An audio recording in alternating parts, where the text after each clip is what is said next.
We're here. But Jenny has a conflict. We're just so lucky to have her most Fridays, but she's out this evening. Bummer. I like what you're showing there. The beautiful glue. Oh, yeah. Yeah, glue. This was Elmer's. This tricks with Elmer's glue, these things. Okay, oh, here we go. So if you'll go to the next page. Tools and supplies. I bought a bunch of stuff. Not all of it got here in time. So next. These are little bottles that I ordered on Amazon. They didn't come.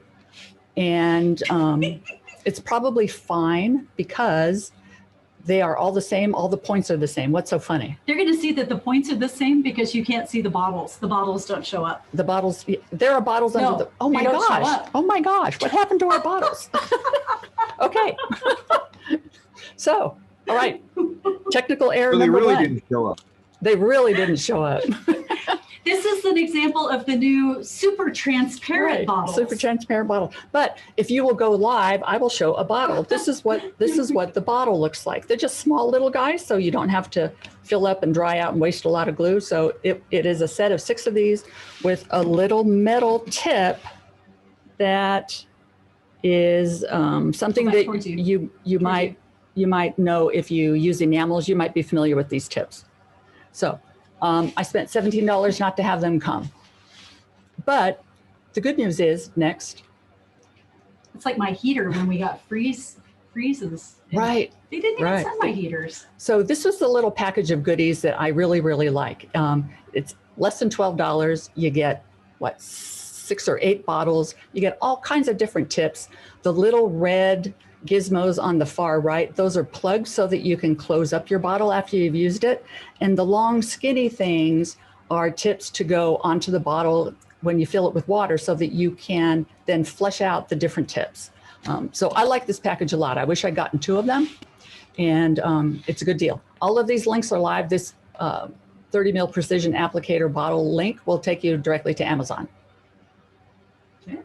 You ready? Yep. And then everybody knows Bullseye, Glass Tack, and the blue gel.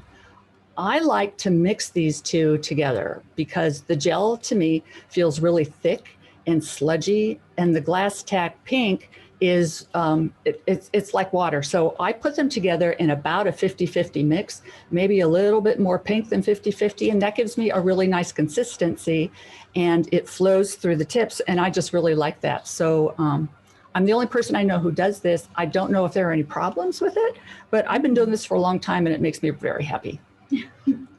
It's a manageable consistency. Like it. Yep. When you say it flows through the tips, Kim, what do you mean, the tips on the applicator bottles or the tips on that size of bottle? The tips on the go back one. Yeah, those tips. Okay, thank you. And those come in graduated sizes. The gray ones are the largest, and then they go down in diameter to the blue ones. The blue ones I found to be practically useless. I couldn't force much of anything through those, but the other ones seem to do a really good job. And depending on how hard you squeeze your bottle, what you have in it, and how fast you move it, you can vary the width and consistency of your line. Need a drink. Okay. All right. Yeah. So go on to the next one. And the next one. Yay! Elmer's glue. Elmer's glue. I think we should take the poll. We disabled the poll capability when we have 2 of them connected to the same account. How many people put glue on their hands, let it dry, and peel it off? Me. I did. Me. Kirsten, stick your hand up. You know. Come on, Kirsten. You know you do it. Proud, I'm proud. So the Elmer's comes in original. I think it also comes in a gel that I don't like very much. Yeah. And then the next one is Elmer's school glue. And from what I can tell, the difference between original and the school glue is that the school glue is supposed to be easier to wash out of clothes, off your hands, things like this. It might be a little bit thinner. I'm not positive. But if you're going to have a little glue adventure here, you might pick up both and see which one you like. And also, if you're going to be using the glue for masking, see which one maybe gives you a better adhesion after you sandblast, because I did the glue on these little signatures and they did not hold up real well. And that was the school glue. I got much better durability with the regular glue. You're missing out though. It looks like the Invisible Man. Oh my gosh. model. It's because of our white background with our white glue. But it looks fine on my system at home. So, Yeah. so strange. Okay, we'll fix that in the future. Alrighty. Next, masking. So Ooh, let's show the overhead camera. yes, yes. So I love to use glue to mask with. I've sort of made use of this in some of my older work, and I'll have some samples at the end of this section. But I really like just filling up my little container, putting a tip on it, and then drawing. I also have used in the past a glue gun to do much the same thing. And this might be a little hard you to can't see it, see. actually. Okay, let me try this. You put it over the one. That's a little easier to see. That's a little easier to see. And so can we do the next one? Yeah. Okay, let's go back. There it is. Shoot, I'm not sure where I put the part about masking with the glue gun. Okay, so maybe I didn't. Oh wait, glue gun. Was there a glue gun back there? Yeah, one more. There's that one. Okay. So it's coming up. Oh, okay. So I didn't forget it. So what I did was to cut a piece of float, and I have a small glue gun and I have a larger one. And what you get depends on how big the nozzle is. And what I also found with these guys is that you don't get a whole lot of glue in a single trigger pull. So if you're looking for something detailed and very fluid, this isn't going to give it to you, but it is an interesting way to maybe cover a large amount of space. If you do a masking with another kind of glue, you can go back with this and use it to make some large areas covered. Oh, I forgot to turn this one on. Bummer. Oh no. Bummer. You know though, if it was my butane one, it's almost instantaneous. Oh my gosh, that's right. I forgot about your butane one. Yeah. Kat actually owns a butane glue gun. Of course she does. So the lines are kind of blobby, but this is what I did and actually sandblasted it. It's not too bad. Some of them were a little jerky. I think it depends on the quality of the sticks that you have. I think that can vary. And also the glue gun, I think some get hotter than others. Yeah. So this isn't my go-to sort of thing for masking with glue, but it's an okay solution, especially if you're looking to cover large pieces of area. Now, Kim, how do you get that off when you're done? Oh, you know what? It was kind of a pain. You just peel it. I wonder if you freeze it, if it'll come off easier. I was also wondering if I sit it in warm water, would it peel up easier? But I was just kind of doing it the good old manual way. So. And I guess the last question is it environmentally responsible? Couldn't tell you. I know. Couldn't tell you. If using Friday, we try to be environmentally responsible, but I didn't even think of it this time. Sorry. Okay, so let's go back to. Presentation? Yeah. All right. Next one. No, let's go back up to the bird. Do you want overlap or do you want the presentation? The presentation. Yeah. One more. So this was a piece that I drew with the Elmer's regular glue and the pink tip, which was not a great tip. It was nice and fine, but I had to squeeze really hard on the bottle to get it through. And I just found a piece of clip art, put the bird over, put the glass over it and traced it. And then this is the sandblasted piece right here. And the next one? Yeah. There he is. And what I noticed is that this is 1/4-inch float that I've been using for this stuff. How it looks depends enormously on what side you're looking through. Oh, hold on. It makes a huge difference, and you might not be able to see that here, but I really like it when the etching is down and not up. When the etching is up, then you kind of have a shadow issue where the image can look like it's doubled or blurry. But if your image is down and you look through to it, I just think it's a cleaner, nicer, prettier effect. And then you get to see the depth of the glass. And that's always a plus. Very nice. So that was Elmer's glue. Good. Back to the presentation. Uh-huh. We have blue, blue, blue. Let's go back to. 2. Uh-huh. Okay.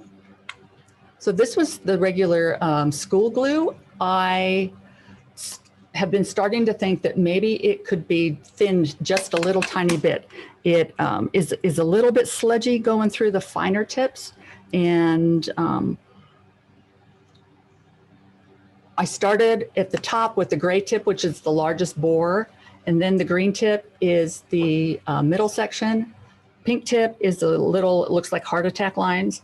And the bottom large squiggle, I just drew with the point, With your nose? with the point, the point that was on the bottle itself. So it's not real lovely. And then the little flower here, I drew with the larger tip, the gray one.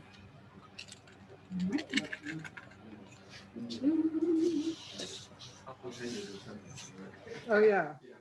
That one? Yeah.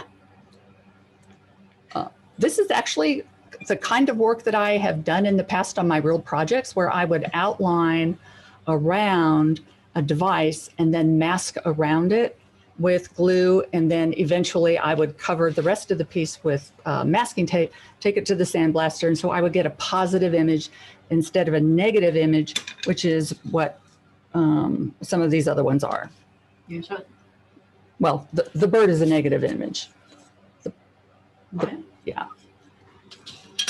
Back to the presentation. Mm-hmm. All right. Next Mhm. one. Next one. Don't you find that Elmer's glue is runny? Say that again, Richard. Don't you find that the Elmer's glue out of the bottle is too runny to control? I find it's too thick. And maybe it's Oh. because my bottles are older. But no, I've No. never had a problem with runny Elmer's. I only use it for one reason, that's to sign a piece. And Oh. I use the clear Uh-huh. Elmer's glue, but Uh-huh. then you can't see what you're doing, so I added food coloring. And Okay. to thicken it a little bit, I used Okay. cornstarch. Cornstarch. And I use that that second from the right tip. I think it's pink. Uh-huh. And yes, you do have to squeeze on the bottle, but you can make a fine line, and you Right. can actually see your signature. The glue does not run before it dries. Interesting. And then I just sandblast over it. And Right. I have to pick it off. It sticks. But you have to mark off a square or a shape that contains your Well, signature. I sandblast the whole back of the piece. Oh, got it. You know what? I It do- never occurred to me do a lot to of do this for a sandblasting. signature. It's a really good idea. And then, it doesn't stand out like a handwritten signature with a ink or a scribe, Right. but you can see it. You can see it if you move the piece back and forth a little bit. Right. Right. That's an interesting application. Because I bought one of those signature platinum. Were they a platinum pen for doing signatures? I asked for my money back. I sent it back to Delphi because I've always felt like I did not have a good solution for signing stuff, so I just don't sign it. Well, I have an electric scribe, electric pen. Uh-huh. I think it's got a diamond tip on it, but on some glass backgrounds, it doesn't show up. Right. So that's why I went to the Elmer's glue. Right. Interesting that it's too thick for you. Although I have to point out too, we have some chats No, going on. Yeah. Bobby has pointed out that Zoom Pro fixes these problems, but we have Zoom Pro, unfortunately. That's why we use my account. So unfortunately. And then Karen pointed out Right. Bobby says, oh, damn. And then Karen Newberger says, Elmer's glue, fake nails. And yes, Karen, I did that too. So you would put it in like that groove in your ruler, in your plastic school ruler. And you could like mix food coloring in it. How did I miss that? We could do that after the presentation. Yes. We'll run yes. this. Yeah. And then I'll curl your hair. And you'll curl my hair? Oh my God. We're such fashionistas over here. Oh. Everybody knows that. You ready? Yeah. So. Ooh, wait, check that out. There's like a. It's a positive negative. So this was school glue, and it did not hold up great in the sandblaster. But then again, because I was writing, I was going kind of fast, and so the lines were thin. And I wasn't surprised when some of them started to fade away. Really? So some more experimentation is needed because you need to control for the size of your tip. She's gluing her hand. Oh my, geez, I can't take you anywhere. Oh my God. Wait, oh, there we go. There we go. Cat. See, you're an amateur. I covered my palm. I covered. What? I was yeah. going to smear it with my finger. Yeah. And then I'll get it on my computer. And... Yeah. So if I could have written backwards, I would have done this in reverse so that we would have the image on the lower layer. Yeah. So cool. I swear. I Can't swear. take me anywhere. It's like we do art summer camp when we do this, right? Right. Love it. Okay, so I think that is all I have for masking. Oops, how do I advance the presentation? You got glue all over your hands. Surely there's a finger, right? I have a question. Ready? Yes. Oh. Question. Has a question. So Yes. you've been showing this on float. Are you going to show it on other types of glass, or is this only good on float? I've done it on bullseye, Bobby, and like this example here, the long oval bowl that I made. That's the kind of thing I did when I was doing this, when I first discovered glue and fusing. But for the examples for tonight, I just have float because that's what was handy that I felt like I could, in good conscience, just ruin Gotcha. and then throw away. You And know. then have you used this technique on things like irid Yes. before going to the sandblaster? On irid with sandblasting. You know, I did, but I don't think I have anything to show for that. Yes, I have done that. I have done that. Can you flip one more? Yep. Here's something else I did where I picked up the shape of the little glass elements, and this is etched on the back side. So I drew with the glue, made it a positive image, and then sandblasted actually pretty deep. When at Helios, there used to be 120 silicon carbide grit in the sandblaster. You could actually do some carving, and if your glue was on thick, it would hold up to some sustained blasting at a high pressure with a loose or a coarse grit. Ooh, you know what this would be cool with? Manny's layered stuff that he does. Manny. Because it would be almost like flashed glass where you have like the thin layer of a color and Yes. then carving through it. Yes. Oh yeah, that would be so Yes. cool. I would like There might be one more. Oh, and are these shapes Thank you. that are showing right here, are they carved in? Yes. Okay. Yes, they're carved in. Yes, they're carved in. You- And I did the same thing here a little bit with the same shapes. And then the red stripe that goes down the middle of this piece that has scribbles on it, that leads me into our next technique, which is to paint with glue, apply powder to it, and do scribbles and interesting elements by covering the glue with powder, shaking it off, and firing it. Sounds bueno. Oh, and it says Karen says she's done it also on irid. So It's lovely. It is lovely. there we go. Okay. Do you want to show a demo or do you want to show the pieces? No, I want to show the pieces first. Okay, there you are. So these were less than fabulous. In fact, I think the presentation view is better. I mean, Yeah. it turned out great. It looked like this. Yes, yes. So the picture on the left is after I put the glue on and then powdered it real fast, and the picture on the right is after firing. And I didn't show just the glue because I was just using red glass tack and it was spreading and getting thin and moving really, really fast. So I would scribble and sift, and then scribble and sift, and scribble and sift. So I don't have that step where you see just the adhesive. But the bottom one with the blue tip, because this was just the pink glass tack, it gave me a really nice, pretty even, and I think lovely line. So I would find this particular line to be the most useful in my own work just because I can control it, and it didn't look like a bunch of blobby mistakes. Love it. Ready? Yep. Okay. And here is more of the same.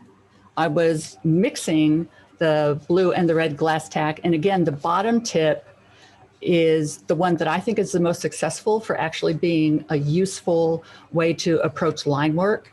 And because this was a little bit heavier and a little bit thicker, it did not go through the blue tip as nicely as the thin watery stuff did. But I still think that it has a nice quality of line that would be useful and something to explore. Ready? Yep. This is my 2-color powder experiment. I thought I was onto something. I put down, I think this was the blue and red mixed together. I squiggled it down, sifted it's red glass tack. Sifted marigold on top with the gray tip, so I got some nice fat lines. And then on top of that, I went back with Elmer's school glue and I drew some more lines on top of the marigold squiggles. And I really thought that I would have something nice. I wasn't really expecting the red powder to stick to the yellow powder the way it did. I thought I'd get a line. I don't know why I thought that, but the red adhered like crazy to the yellow. And so I wasn't getting the nice clean lines that I thought I was going to get. Okay. And this was the result. It's just, I mean, I don't really understand why it happened the way it did. Because it looks to me like that marigold kind of poked up through some of the red, but not consistently and not following the lines that I made. So that was kind of a failed, How hot did you go? I'm sorry? How hot did you go? I went to 1475 for 10 minutes. It's almost like got a crackle effect. It does kind of. It does kind of. You might be onto something. It could turn into something, but I'm not inspired enough to keep going. So my second attempt with that was to break it into 2 parts. I laid down marigold and I fired it. And then I went back with more lines on top of the fired line work, and I used Cinnabar this time. And so I put the darker color on top of the light in a fairly controlled way and fired that again. So this is 2 trips through the kiln, and I think the result is so much better. I think this is worth looking at. And in fact, you don't even have to stop at 2. Go ahead. You don't even have to stop at 2. I think there's some interesting possibilities here, especially if you wanted to start off with really, really fat lines and then graduate them down and change the colors as you do that. I think that could be interesting stuff. And again, did you go to 1470 for 10? 1470. Yes, yes. Ooh, That's kind of my, jeez, Kat. She's peeling her fingers now. Oh man. You ready? Yeah. Yeah. So what I also wanted to try was using powder to actually create an element. And so I pre-fired, this is either French vanilla or cream. I'm sorry? Was somebody asking a question? Thank you. I couldn't tell. Okay. I pre-fired this little gray square on top of, it's either French vanilla or cream. And then I went in and drew with just the Elmer's glue And I didn't even put it onto a fine tip. I just used the glue bottle as it is, and I drew around it, and I shook on some black powder, took that off, and fired it. But I forgot to take the interim picture. So I'm going to do that with this little sample. It's a different color, but it's pretty much the same. And I just made. Suddenly we have decent looking video. I'm gonna know what it's all about. It actually is pretty good looking video. I wonder why.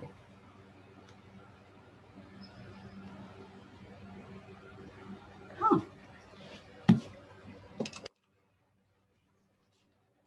So I just saturate this glue with powder and let it sit and soak in, and then come back and hit it because it will settle into the glue a little bit. So I'm just going to let that sit for a minute and see if the powder starts to become wet, because sometimes the glue will soak up through the powder, and that tells me that it needs more. Like these little edges need a little more.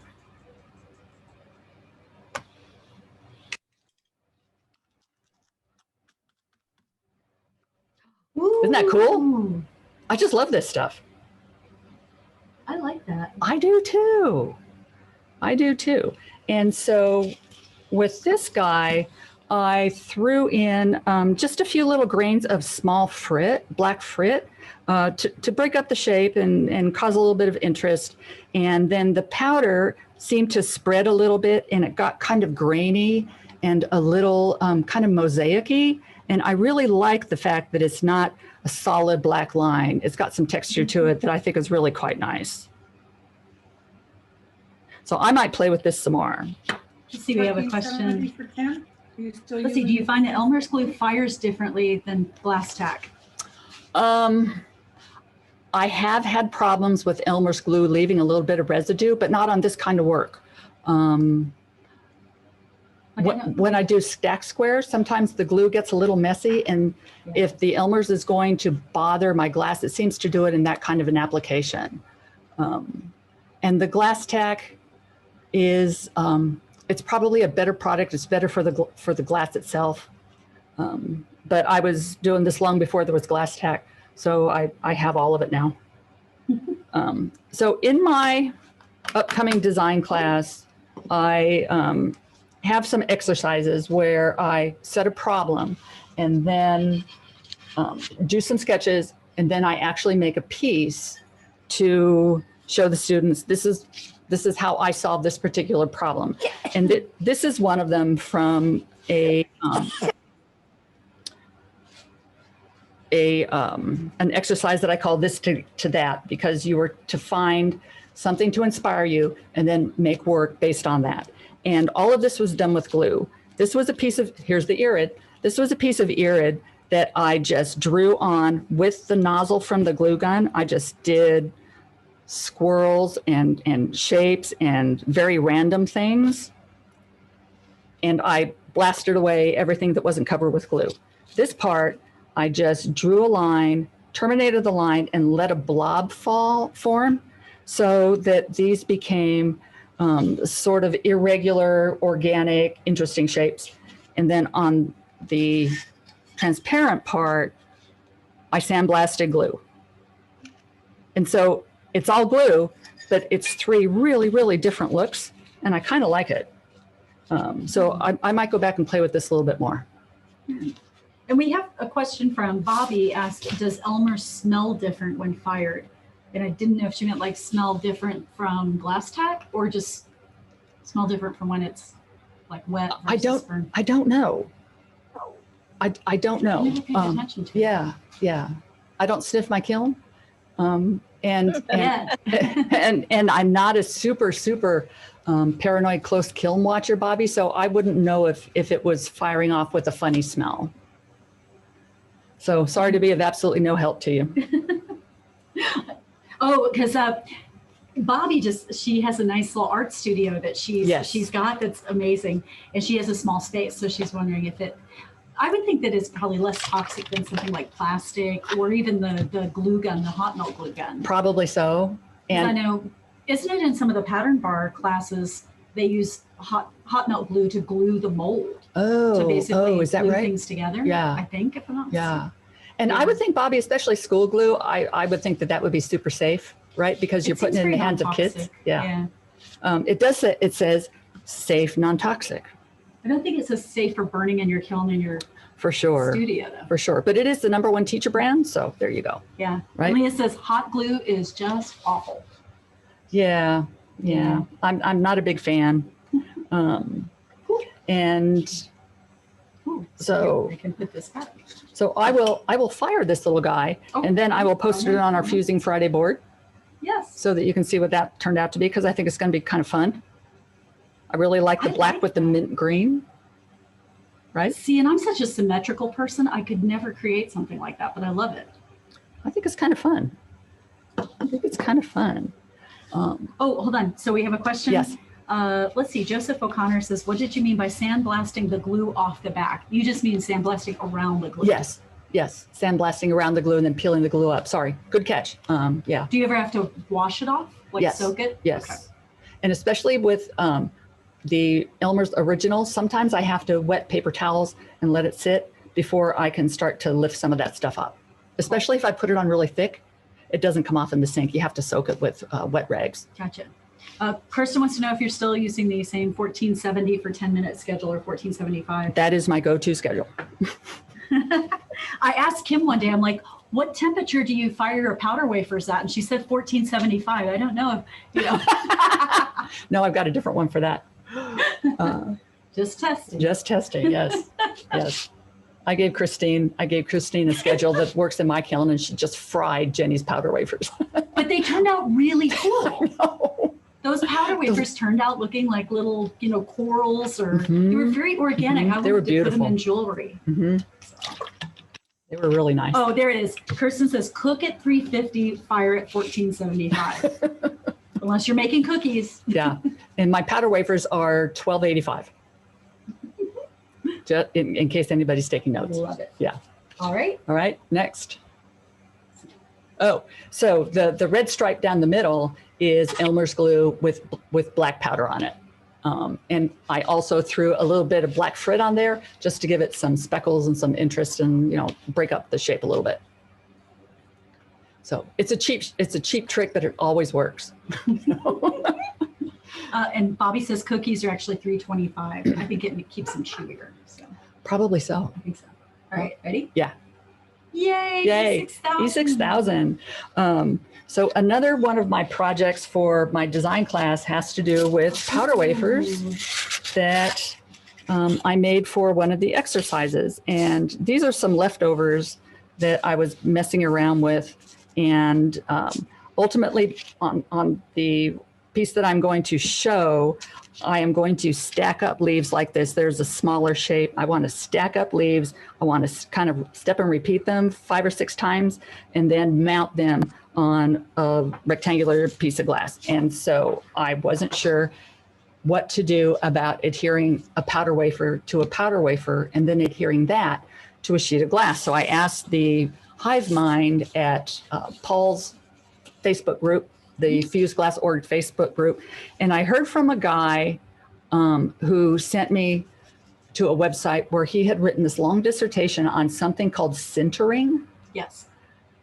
Of course, you know what that. Of course. Well, I guess in the glass world, sintering is when you are able to melt glass without changing it, Yes. or you adhere it without changing the form. Yes. And so he gave me some tips and tricks on how to sinter these together and still preserve the look and the feel and the texture, and then sinter them again onto the sheet of glass, and how those would be separate firings. And it would probably take a few trips to the kiln to figure out exactly what was going to be my perfect schedule. And I didn't have time for that. So other subject. Go ahead. Is the one that's on the right, is that 2 pieces that have been Yes. centered together already? No, it's 2 pieces that have been glued together because I didn't have time to test for the sintering. Ah, So that's where my E6000 comes in. When I asked the question, several people said, how about cold fusing? And everybody knows that just means gluing. right. So I got glue, and I put a little tiny dot on the small leaf and I adhered it to the large leaf, and I'm going to do that right here. Live demo. A live demo. And I was sort of afraid that the glue would make a mark or soak up through the powder, since it's a porous surface, Right. that it would leave some sort of a mark, but it did not. And I think this is how I'm going to solve my problem, is just glue these in place and then glue them to my flat surface when that is ready. Another thought too is that I can see it's raising up a little bit. It almost seems like you could stick a couple toothpicks on the end and give it some dimension. Like actually lift it. Lift it. I could put wafers on wafers. You could put wafers on wafers, but actually lift it up a little bit so it has some dimension behind it. Yes. So. Yes. Or, sometimes you get an edge around your powder wafer. You could actually make use of that. You could build the edge in, use that to lift it, and put it on. Of course, then you have to glue along that edge. Maybe. But yeah. So I did this a couple of days ago. It didn't leave a mark on either surface. So I'm real happy with that. I used to kind of feel like gluing was cheating, but in recent years, I've gotten over that. It's Good girl. It's basically a topic that'll get you thrown out of most jewelry groups because there's a whole religious debate that goes on about it. I'm But, sure. if anybody has heard of something called precious metal clay, Yes. PMC, so PMC works in the same way. It's sintering because it is a clay binder with little particles of metal. It was made by Mitsubishi originally, Really? but they mix it up. You model your precious metal clay. And then when you melt it, the binder burns off and the metal particles sinter. That's how precious metal clay works. Have you done it? Yeah. Is it fun? Yeah, it's a blast. How much? It's expensive though. Yeah. How much shrinkage do you get? It depends on the type of depends. precious metal clay. Some of them are 15%, but there's different types of clay and it will always tell you what the percentage is. So, Yeah, Bobby- the Cool Tools metal clay goes at 8%. So the trick is nice. whatever the percentage of shrinkage is on that stuff, you take your design and you blow it up to like 100 plus that percentage of shrinkage. Right. So then when you come back and you're ready to cut out and make your shapes, Right. when it goes down, you get what you're expecting. Right. That's very cool. You but factored yeah. that in. Yeah, so Yeah. the Cool Tools silver, like the silver fluctuates, so it's really difficult to say, like, is that expensive? I mean, Right. it Right. can be. Right now, silver is going up, so yeah, it's a wee bit expensive. Yeah. But there's clay and bronze, and there's even there's a lady named Hadar who has powdered stuff. You buy it. My problem with precious metal clay is it would always dry out. But there is Hadar, I guess, sells tubes of this kind of stuff. You just add the water and you mix it up, and she has steel. So there's different kinds. You can get gold, you can get silver, bronze, copper, pretty much anything you want. Wow. I have Did some not of that. know. It's fun. Oh, let's see. Susan asked, she joined late. So where did you get the tips? You got them on Amazon. I got them on Amazon. So Yeah. So we'll put a link up for Yeah. that. Yeah. The PowerPoint will be downloadable tomorrow or the next day. And I will put this up on the web when I upload it, like I always forget to. I've been really busy, but the good news is my course is done. So Cat can have a life again now. I can have a life. I can work with glass. So, all right. Any questions? That's all we've got for now. Oh, that's what my piece is going to look like. That's right. Forgot that. I love that. So is this in your design class? Yeah. Ooh. Yeah. The exercise was do something with, it's so specific. Do something, anything with a leaf or leaves, Ooh. and everything else is up to you. I So like that. that was how I solved that. I like that. Any other So questions? I'm heading, yeah, like what Lori says, I'm heading to IKEA this weekend. Can we Right. get that video up? Right. Right. 'Cause I missed it. Yeah. Yeah, it was a good one. You know what? We had more people turn out for IKEA than we have in a really long time. Right? Yeah. And you know what else we had a really good audience for, Bobby, was gadgets. The one about gadgets. People like that one too. So The trip to IKEA was a really dangerous one for me, though. I think we had just walked in the door and we're maybe within 30 feet of the door, and I'd already put like 6 things in the basket. And luckily, Jenny was following. it's true. It's Yeah, true. Jenny carried my stuff, but that didn't count that I went back like a week later and bought a desk. So, Right. And Kim, I have the earwax vacuum sitting here on the. Oh, good. Good. let's see. Tell me how you like it and how you used it. Take a video. I'm planning to try it to see if I can get some nice crisp lines on powder.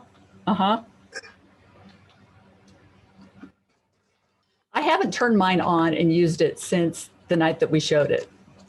But if I need one, I've got one. What's that? The earwax cleaner. Yeah, about that. How funny. I'm putting in here, somebody asked where the videos are, and I put are supposed to be. Right now they're sitting on my laptop. We've got a few things up at Kim Cat Glass on YouTube. Yeah. Hold on, at Kim Cat, just search Kim Cat Glass. All one word. All one word, and it should come up. Although I think the other stuff that comes up, there's a Kim Cat who's like a rap person who does some, I think, some music and some twerking. Well, and that's not Kim and I. At least she's not a stripper. Says the girl who likes the pole dance. I wonder if YouTube allows that kind of, I would imagine not. It probably depends. Sexy stuff doesn't, there are other venues for that kind of thing. Right? Yeah, that could be a whole nother glass topic. I mean, like singing glasses, water and stuff, music, right? Yeah, with the wine glasses. Exactly. Yeah. Is it warm enough? Anybody have anything? Jenny brought a fan for us, and then Lori set us up with all the fans that she could find. We're actually fairly comfortable right now. It's not too bad. Considering, you should tell them why. Oh, no AC. Summer came today, and the AC at the studio is gone. When are they coming to fix that for you, Gail? Monday afternoon. Oh, well, at least that's a day off. Yeah. Right. Right.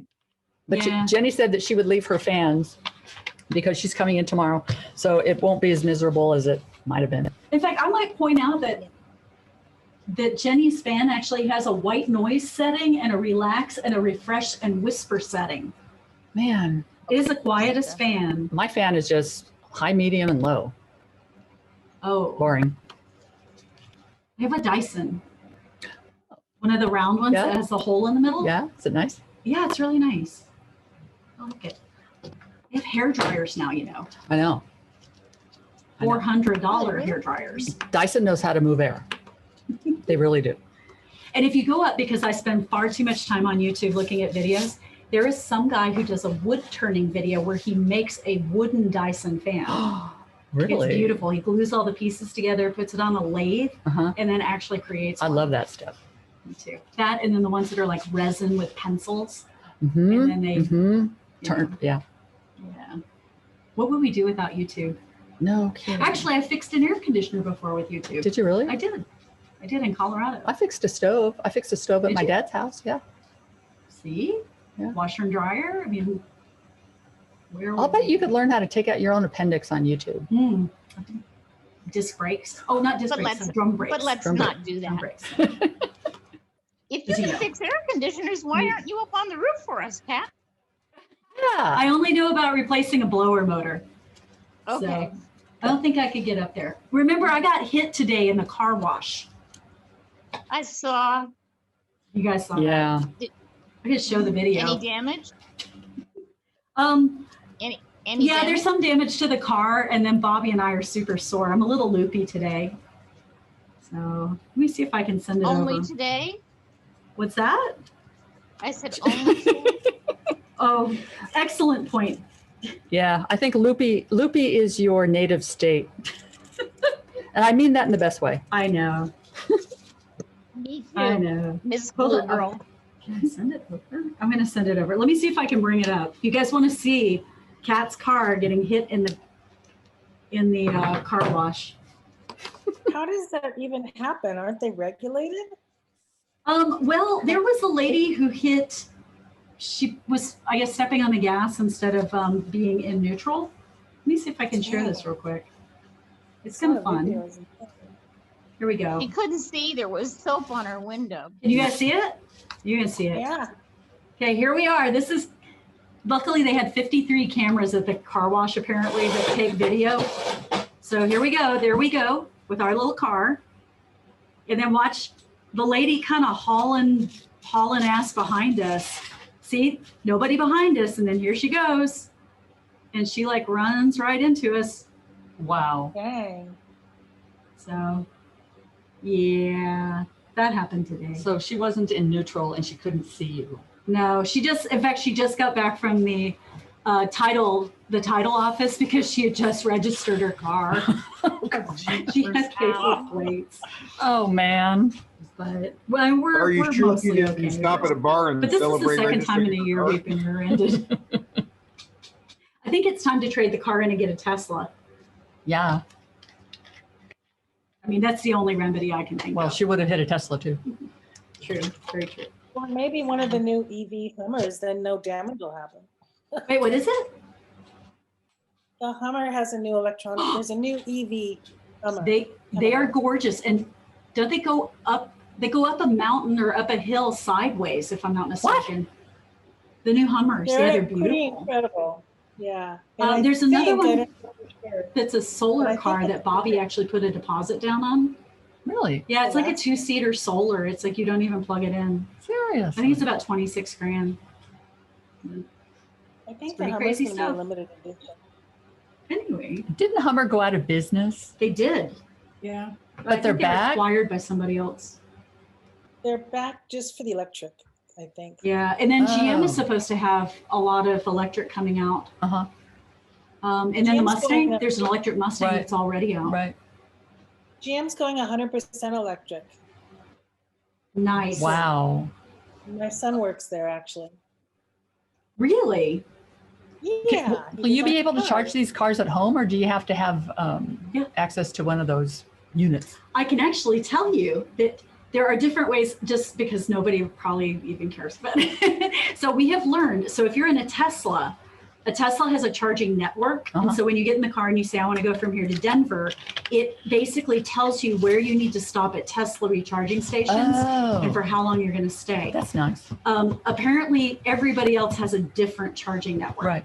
And so then the problem, or it's not a problem with that. So those other cars cannot use the Tesla network, but the Tesla cars can use the other network. Interesting. And there is a trickle charger you can plug into a regular outlet, but apparently it's like it'll add 4 miles. Yeah. An range or emergency kind of something, an thing. Yeah. Emergency. But yeah, one of the ones that I saw recently was like 326 mile range on That's a a Tesla. lot. And that one was about 53,000. Yeah. The old, original ones were about 90. Holy moly. So, yeah, the new ones are, I think they start in the 40s right now. So, Mhm. anyway.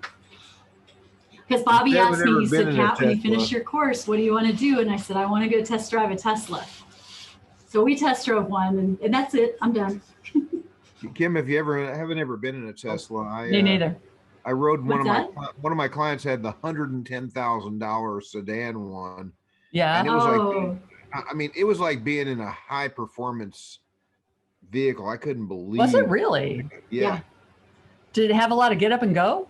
it really did. I mean, amazing. So, plus it had this control panel with a screen the size of a giant tablet that I don't know how you can drive one of Right. those and not try to watch movies while you're driving.